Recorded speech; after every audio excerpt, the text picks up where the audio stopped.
शुक्र प्रेम है, शुक्र कामनाएं हैं, शुक्र काम है।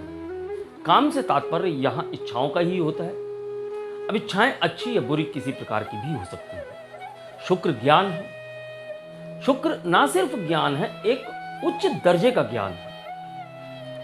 क्योंकि शुक्र को हम शुभ ग्रह कहते हैं, तो शुक्र यहाँ लग्नेश है और लग्नेश होने के साथ साथ यहाँ षष्ठेश भी है, यानी रोगेश जिसे कहते हैं। तो क्या रोगेश होने के नाते शुक्र की शुभता कम हो जाएगी? क्या रोगेश होने के नाते शुक्र यदि लग्न में आता है तो क्या वह खराब फल देगा? तो हमको यह सभी बातें इस वीडियो में समझ में आएंगी। शुभं कुरुत्वं कल्याणं आरोग्यं धन संपदा। नमस्कार दोस्तों, शून्य से शिखर तक ज्योतिष ज्ञान की इस परिचर्चा में मैं राजेश कुमार पुरी, आपका ज्योतिष मित्र, आप सभी का हार्दिक अभिनंदन करता हूं। हम लोग इस चैनल पर ज्योतिष शास्त्र की चर्चा करते हैं। ज्योतिष शास्त्र की चर्चा भी हम बहुत गहराई से करते हैं। वर्तमान में हम लोग लग्नों की चर्चा कर रहे हैं और विभिन्न लग्नों के प्रथम भाव में विभिन्न भावेशों की चर्चा कर रहे हैं। आज का विषय प्रारंभ करने से पहले मैं आप लोगों को यह बताना चाहूंगा कि हमारे जितने भी वीडियोज इस श्रृंखला में हैं और इससे पूर्व भी कई श्रृंखलाओं में हैं, साथ साथ जो श्रृंखलाएं चल रही हैं उनमें हैं, तो इस श्रृंखला तक पहुंचने के लिए आप आई बटन में क्लिक कर सकते हैं, वहां जा सकते हैं और देख सकते हैं, सारे वीडियोस देख सकते हैं। हमारे चैनल पर जाएंगे, विभिन्न प्लेलिस्ट बनी हुई हैं, उनमें भी सारे वीडियोस देख सकते हैं। और यदि हमारे द्वारा उपलब्ध कराई गई जानकारी आपको अच्छी लगती है, उपयोगी लगती है, सटीकता के नज़दीक लगती है, गहराई को छूती हुई लगती है, तो आप सभी से मेरा अनुरोध है और हमेशा अनुरोध रहता है कि वीडियो को लाइक करें, चैनल सब्सक्राइब करें और बेल आइकन का बटन दबाएं, ताकि आने वाले ज्ञान के वीडियोस आपको सबसे प्राप्त हो सके। आज का विषय हमारा है वृषभ लग्न, और सबसे पहले आज के वीडियो में हम वृषभ लग्न के प्रथम भाव में ही लग्नेश यानी कि शुक्र की बात करेंगे। तो शुक्र यहाँ लग्नेश है और लग्नेश होने के साथ साथ यहाँ षष्ठेश भी है, यानी रोगेश जिसे कहते हैं। सबसे पहले हम शुक्र को समझेंगे। शुक्र क्या है, शुक्र के स्वतंत्र कारकत्व क्या है? देखिए, कालपुरुष की कुंडली में शुक्र धन स्थान का स्वामी है और साथ ही साथ जाया भाव, कलत्र भाव जिसे कहते हैं, जीवन साथी का भाव होता है, उस भाव का स्वामी। इसीलिए शुक्र को विवाह का कारक भी कहा गया है।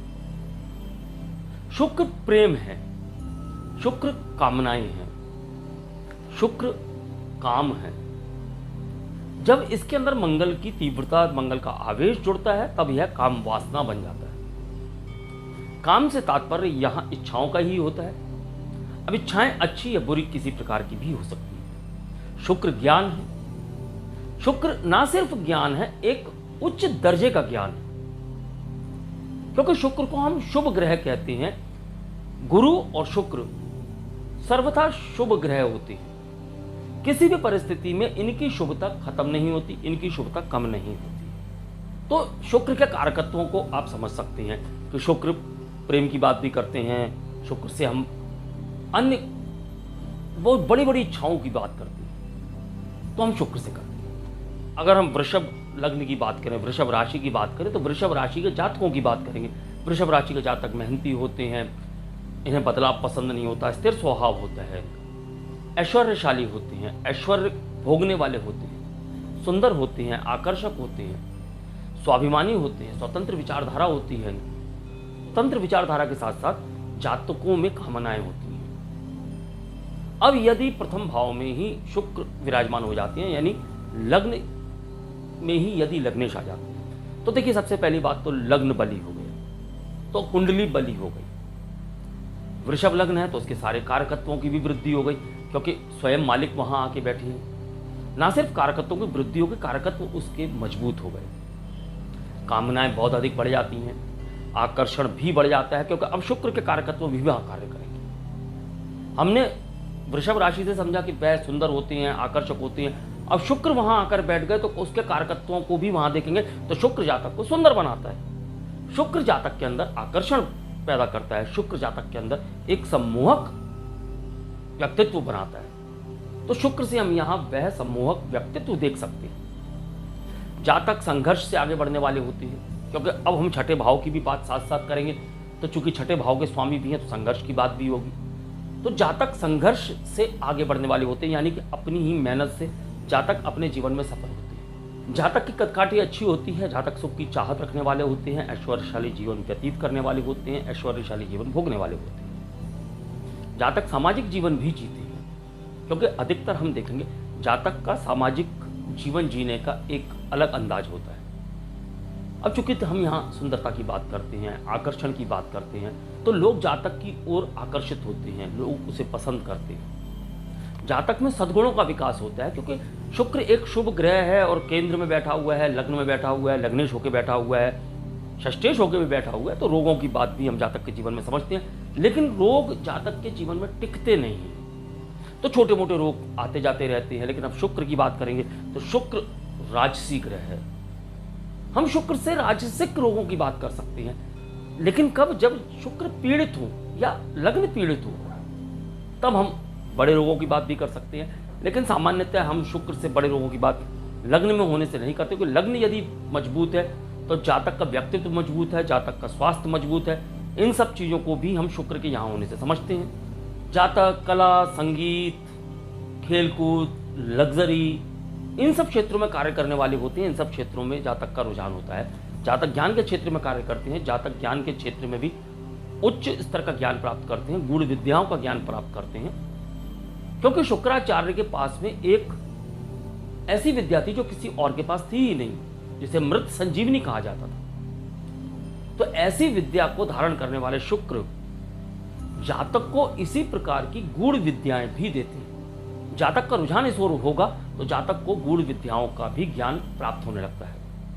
और शुक्र लग्न में बैठा हुआ है तो शुक्र कहीं ना कहीं जातक के अंदर कामनाएं जो बढ़ाता है, उन कामनाओं में यदि अन्य ग्रहों से किसी प्रकार का दोष उत्पन्न हो जाए, युति हो जाए या मंगल की दृष्टि पड़ जाए, तो यह कामनाएं विपरीत की ओर अधिक होंगी। यानी कि हम विपरीत लिंग की बात कर सकते हैं। यहां पर यदि शुक्र मंगल के साथ युद्ध होता है तो हम जातक के जीवन में चारित्रिक पतन की बात करते हैं। अन्यथा जातक के जीवन में इस प्रकार की बातें नहीं होती। जातक का उच्च चरित्र होता है, क्योंकि शुक्र चरित्र खराब नहीं करता। शुक्र के साथ वह आवेश जो आता है वह शुक्र को खराब कर सकता है। इसलिए इस बात को भी समझना आवश्यक है कि यदि लग्न में ही शुक्र चले जाए तो शुक्र अच्छा भी है, शुक्र बुरा भी है। समझना आपको है कि आपको उसकी कौन सी वाली साइड यूज करनी है, आप किस तरफ बढ़ना चाहते हैं। कुछ आपकी कुंडली के अन्य ग्रह भी उसे इन्फ्लुएंस करते हैं, तो आप गलत की ओर भी जा सकते हैं, अच्छे की ओर भी जा सकते हैं। यदि इसके ऊपर कहीं से गुरु की दृष्टि पड़ जाए तो आप बहुत अच्छे फल प्राप्त करेंगे। गुरु के साथ युति में कहीं ना कहीं समस्याएं हो सकती हैं, लेकिन गुरु के साथ यदि दृष्टि संबंध बनता है शुक्र का, तब जातक के जीवन में उच्च ज्ञान की बात कर सकते हैं, उच्च स्तर के महंत होने की बात कर सकते हैं, संत होने की बात कर सकते हैं। जातक बहुत अच्छे स्तर पे ज्ञान का प्रसार करने वाला होता है। यह सब बातें हम गुरु की दृष्टि से समझते हैं। युति से तो कहीं ना कहीं ड्वेल पर्सनैलिटी बनती है। यो शुक्र की यदि चंद्र के साथ युति बन जाती है तो यहां पर शुक्र और चंद्र की युति जातक के अंदर प्रेम देती है। जातक प्रेम करने वाले होते हैं, प्रेम के अंदर बहुत अधिक संघर्ष करने वाले भी होते हैं।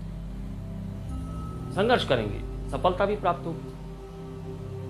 तो हम इस प्रकार से भी इस युति को समझते हैं। अब सूर्य चूंकि पहले से ही शुक्र का शत्रु है, और यदि यहां युति बनाएगा तो अति शत्रु हो जाएंगे।